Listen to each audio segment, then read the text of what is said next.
Vous savez, il faut encourager les organisateurs des événements au Cameroun. Il faut bien les encourager. Je suis dans les médias depuis très très longtemps, les amis. Je peux vous dire, sans toutefois me tromper, que dans d'autres pays, les médias sont respectés. Ou du moins, ils vivent aussi de la publicité. Mais au Cameroun, ce n'est pas le cas. S'il y a un média qui prétend vivre de la publicité, sachez que c'est tout autre chose. Ils sont en train de mentir. Vous vous rappelez de ce monsieur qu'on avait arrêté, qui avait à peu près 1001 salaires, dont il prenait de l'argent. Et les noms de certains journalistes se trouvaient là-dedans. Donc, il y a des journalistes qui travaillaient dans la presse privée, écrite, audiovisuelle, qui prenaient le salaire là-bas. Mais les journalistes en question ne le savaient pas. Donc, les promoteurs de ces organes de presse savaient de quoi il était question. Donc, c'est toujours comme ça que ça fonctionne, les amis. Si on pousse les enquêtes loin, il y a beaucoup de personnes qui vont payer aujourd'hui l'effet de cette corruption-là. Voilà exactement comment ça fonctionne. Si vous regardez la CATV, par exemple, c'est les redevances audiovisuelles. That's what they call it. Yeah. Donc, cet argent est donné à la CATV. Mais la CATV, qui devrait être un média pour les Camerounais, s'est transformée en un média pour le gouvernement et parfois même pour le parti au pouvoir. C'est mon observation. Je ne sais pas pour vous, les amis. Maintenant, pourquoi je parle d'organisateurs des événements? Parce que ce n'est pas facile. Le secteur là est bizarrement organisé au Cameroun. Alors que les textes sont là clairs. J'ai été, mais les amis, ce n'est pas facile. J'ai organisé Ekuna Festival. J'allais à Ekuna seul, dans mes fonds propres. Parfois, tu peux voir une entreprise. On va vous dire, on va vous donner le cas podium et tel nombre de t-shirts. Et là, on va brander partout. Donc, vous devrez payer les artistes. Du moins, le peu que certains artistes vont vous demander, c'est payer quand même. Vous devez les donner de l'argent, vous devez les loger, vous devez les nourrir pour faire cet événement gratuitement et qu'ils vont venir brander, vendre leurs produits. Ils ne vous donnent rien. Je dis absolument rien. J'ai fait Ekuna Festival, première, deuxième, troisième année. J'ai fait même la foire d'Ekuna. Ekuna en fait, la foire, pour la toute première fois. Ici, à Douala, organiser les spectacles. À Yaoundé, organiser les spectacles. Ou une entreprise t'appelle. Tu es en train d'organiser le spectacle au Palais Polyvalent de Sport. Dieu sait combien est-ce qu'on loue le Palais Polyvalent de Sport. Et au Pakou Vita à Douala, un événement que vous voulez rassembleur. Les gens sont venus avec des intrigues à l'intérieur en 2015.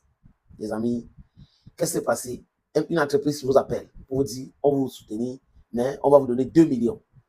1 million à Yaoundé, 1 million à Douala, et là, on va vendre nos produits. Ça n'atteint pas l'argent que vous avez loué la salle avec, la sono, et tout cela, les amis. Et là, honnêtement, j'avais refusé cette offre-là. Parce que certains artistes avaient compris ma démarche et ont demandé un peu. Maintenant, si je venais avec des sponsors qui devaient vendre ces produits partout, les gars devraient dire que non, il nous a floué dans le deal. Et ça devait être compliqué. Et comme je veux être honnête avec moi-même, avec des gens qui m'entourent, j'ai dit non à cette entreprise dans une réunion privée. J'ai dit non, non, non, je ne peux pas accepter cela. Si vous voulez donner tel montant, ils ont dit ils ne peuvent pas donner, les amis. C'est comme ça que d'autres organisateurs de spectacles souffrent dans ce pays. Vous avez certaines personnes qui sont dans les entreprises, qui organisent des événements et qui font sponsoriser par leur entreprise avec la connivence de leurs directeurs généraux, en connivence souvent avec les directeurs commerciaux. Je ne sais pas si c'est commercial, quelque chose comme ça. Donc, vous avez des gens qui devraient aider les entrepreneurs de spectacles à faire bien leur travail. Mais ils se sont substitués à cet organisateur de spectacles. Ils utilisent le fonds alloué par les entreprises parce qu'ils connaissent les montants pour le deal, leur deal personnel. Et rien n'est fait. C'est comme le salaire des journalistes au Cameroun. La convention collective a été respectée un jour dans ce pays. Jamais. Regardez les sponsoring dans les médias aussi. Est-ce que vous savez que dans d'autres pays plus organisés, une entreprise, une multinationale ne peut pas venir communiquer en choisissant 2 ou 3 médias? Ce n'est pas possible. Tout le monde est concerné de façon équitable. Mais là, au Cameroun, vous avez les entreprises qui vont vous choisir 1, 2, 3 sociétés de presse et c'est bon là. Et si vous regardez bien, ceux qui ont choisi ces entreprises-là de presse, c'est pour des raisons très bien connues. Et parfois, le directeur général n'est pas au courant. Et comme ils sont dans leur mafia, 1, 2, 3, 4 personnes ont décidé comme ça et mettent la pression et on accepte comme ça les amis. Voilà exactement ce qui se passe. Je vous ai parlé de l'ancien ministre de la Culture et des Arts. Quand il est arrivé dans ce ministère, les amis, on a pensé que c'était quelqu'un de bien, qui devait changer les choses, parce qu'Amatou Toumoun a été contesté, contestable, elle était contestée, disons ça comme ça, par beaucoup de personnes, compte tenu de l'actualité des droits d'auteur et all those things. You understand what I'm talking about? Et là, il arrive, il demande l'audit et tout. On a dit oui, c'était bien. Mais les amis, posez la question aux artistes aujourd'hui. C'est qu'ils pensent de l'ancien ministre de la Culture et des Arts, celui-là même que Medoune Pat a remplacé. Vous allez comprendre quelque chose. C'est celui qui est arrivé, il voulait être plutôt le ministre des droits d'auteur et le ministre de Miss Cameroun. Il est allé pousser le cynisme très loin en interdisant Miss Cameroun dans ce pays-là. Le comique avait besoin de quoi? Des sponsors, qu'on les aide, l'État et autres. Non, mais on les a proposé quoi? On lui a proposé quoi? L'imposition de certains détails que cette comité d'organisation n'a pas voulu. Et du coup, pomme, interdiction, on a fait ci, on a fait ça. Heureusement que quand le prochain ministre est arrivé, il a levé ces interdictions-là. Hello friends, welcome on this platform. This is your humble servant, the very necessary senator, Cletus. Aujourd'hui, les amis, je m'appelle Lobame Naman, Ekonaman, oui, le Nguiman, le Bakweman, I'm proudly anglophone. You understand? That's how I call myself in most of my videos. C'est comme ça que je me présente maintenant. C'est très important. Vous voyez vous-même que beaucoup de personnes essayent de tirer sur le comité d'organisation Miss Cameroun. Mais je pense que non, c'est malsain. C'est mal connaître ce secteur-là. C'est pour cette raison que, en tant qu'organisateur des événements, j'ai essayé de présenter comment est-ce que le secteur fonctionne.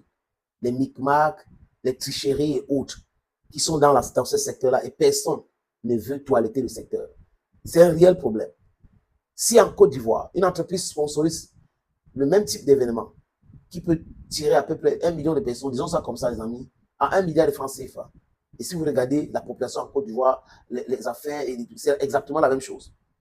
On vient au Cameroun, cette même entreprise va payer plutôt peut-être 100 millions pour organiser le même type d'événement. Vous pensez que c'est quoi? Vous pensez que c'est normal? Non, ce n'est pas normal. C'est parce qu'il y a des gens quelque part qui tirent les ficelles. Il y a des gens qui ont tout fait pour que ce secteur ne marche pas. Comme dans beaucoup de secteurs, le football et tout, ils sont là en train de travailler pour que ça ne marche pas. Quand ce n'est pas eux, quand il n'y a pas de rétro-commission dans cette chose-là, oh non, on n'a pas besoin vraiment, est-ce que le pays a besoin de ça? Le pays a seulement besoin des choses quand ça les intéresse, quand ça les concerne. Donc, l'organisation de Miss Cameroun, je ne peux pas les blâmer. Je connais les difficultés qu'ils font face, les amis. Ils ont beaucoup de difficultés. Mais n'oubliez pas que ceux qui tirent les ficelles, ce sont eux qu'il faut blâmer. Quand on regarde les voitures de Miss Cameroun aujourd'hui, on dit c'est l'occasion Belgique, c'est une vérité. Miss Cameroun, premier dauphine, deuxième dauphine, ils ont les voitures occasion Belgique. Peut-être que c'est les voitures qu'on a utilisées lors de la compétition qui a eu lieu à Japoma. Et vous regardez la voiture de Miss Côte d'Ivoire, c'est deux mondes différents. Je pense qu'il faut commencer par là. Au niveau du ministère, au niveau de ce système, d'essayer de toiletter. Sinon, ça va continuer comme ça. Personne n'est respecté. Ceux qui veulent qu'on les respecte, c'est uniquement ceux qu'on a nommés par décret. Le reste, ils s'en foutent même. Ils empêchent même certaines entreprises de faire bien leur travail à cause de backsheets et autres. C'est l'image du Cameroun qui souffre, les amis. Mais la réalité, c'est ce qu'il vient de vous présenter. C'est ça la réalité. Dommage. Thank you, friends, and bye-bye.